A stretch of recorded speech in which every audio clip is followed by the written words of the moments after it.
Hello வணக்கம் மக்களே. நான் இன்றைக்கி பேச போகிற டாபிக் என்னென்னா, ஒருத்தங்க வந்து ரிப்ளை கமெண்ட் கொடுத்துருக்காங்க. அதாவது நான் என்ன சொன்னேன்னா, பாலியல் வன்கொடுமைக்கு வந்து சரியான சட்டங்கள் இல்லை, சரியான தண்டனைகள் இல்லை, அரபு கண்ட்ரீஸில் வந்து பக்காவான தண்டனைகள் கொடுக்குறாங்க அப்படின்னு. அதுக்கு அந்த அண்ணா வந்து ஒரு அண்ணா வந்து ரிப்ளை பண்ணியிருக்காங்க. என்ன ரிப்ளை பண்ணியிருக்காங்கன்னா, அங்கே வந்து தண்டனைகள் கொடுத்தாலும் ரேப் பண்ணாமையாக இருக்கிறாங்க. ஸோ ரேப் வந்து அங்கேயும் நடக்கதனமாக செய்யுது அப்படின்னு சொல்லியிருக்காங்க. ஆனால் ஹையஸ்ட்டு ரேப் க்ரைமில் வந்து அந்த அரபு நாட்டோட நேம் இல்லைன்னா நம்ம இந்தியாவோட நேம் இருக்குது.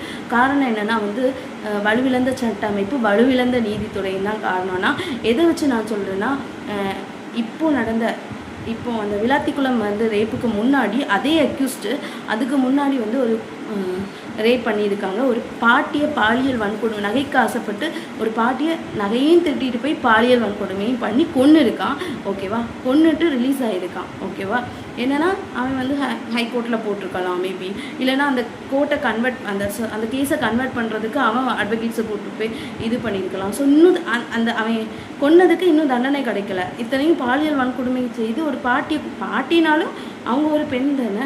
ஓகேவா, அந்த வழியை அவங்க அனுபவிச்சிருப்பாங்களா, கொன்று இருக்கான். அப்போ கொன்று இருக்காங்கன்னு சொல்லும்போது அந்த தண்டனை வந்து என்ன ஆகிருக்கு, நீட்டப்பட்டிருக்கு. ஓகேவா, நீட்டப்பட்டுட்டு அவன் கேஸுக்கு போயிருக்கான். கேஸுக்கு போயிட்டு வர வழியில் இன்னொரு பொண்ணை ரேப் பண்ணியிருக்கான். அப்படின்னா என்ன தண்டனை, என்ன சட்டம் அதில் நிறைவேற்றப்பட்டிருந்தால் அவன் வந்து இன்னொரு பொண்ணு மேலே கையை வச்சுருப்பான்.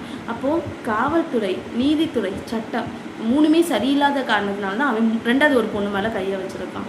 ஸோ நான் என்ன சொல்ல வரேன்னா, இந்தியா வந்து ஹையஸ்ட் ரேப் க்ரைமில் இருக்குது. காரணம் இந்தியாவோட நேம் லிஸ்ட்டும் இருக்குது. காரணம் வலுவிழந்த சட்ட அமைப்பு தான். மரண தண்டனை கொடுக்குறாங்க.